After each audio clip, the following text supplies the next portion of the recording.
안녕하세요. 지구왕 생태계 박덕규입니다.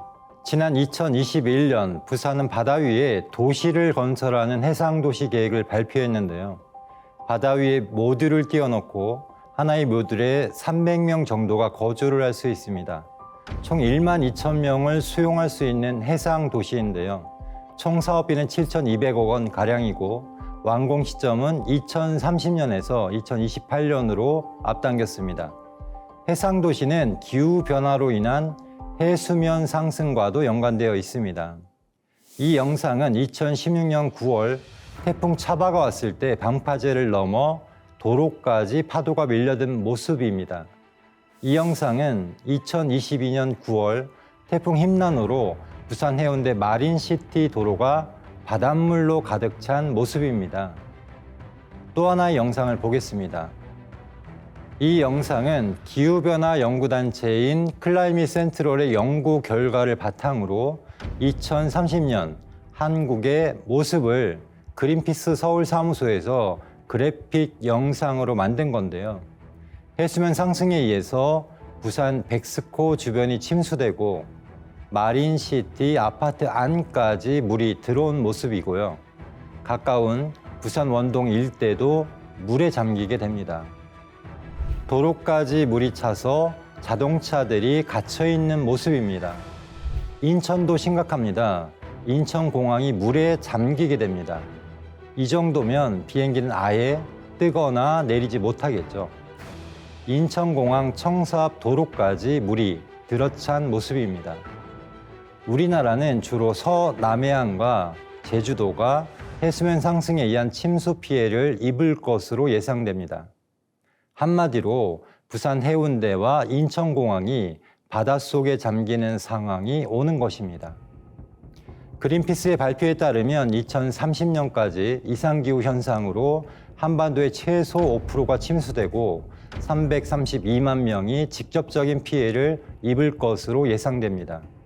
지난 2022년 국립해양조사원의 발표에 따르면 지난 33년 동안 우리나라 해수면은 9.9cm 높아졌습니다. 이 속도는 세계 평균보다 약 1.5배 빠른 수치입니다. 또한 지금처럼 탄소 배출을 한다면 2100년 해수면은 82cm 높아질 것으로 예측되는데요. 제주도 해역이 특히 상승폭이 커서 2100년에는 약 30만 명이 내륙으로 이주해야 하는 상황이 됩니다. 물론 이것은 지난 시간에 말씀드린 것처럼 기후변화와 연관되어 있습니다. 이 모든 게 우리 산업 문명이 일으킨 변화인데요. 인간에 의해 바뀌어버린 자연환경을 단적으로 보여주는 사진이 있습니다. 이 사진은 미국 캘리포니아 샌 호아킨 분지에서 찍은 사진인데요. 전신주를 보면 위에서부터 1925년, 1955년, 그리고 사진을 찍었던 1977년이 쓰여 있습니다. 각 연도는 당시 땅의 높이입니다. 52년 만에 믿기 어려울 정도로 지반 침하가 진행된 건데요. 그 이유는 뭘까요?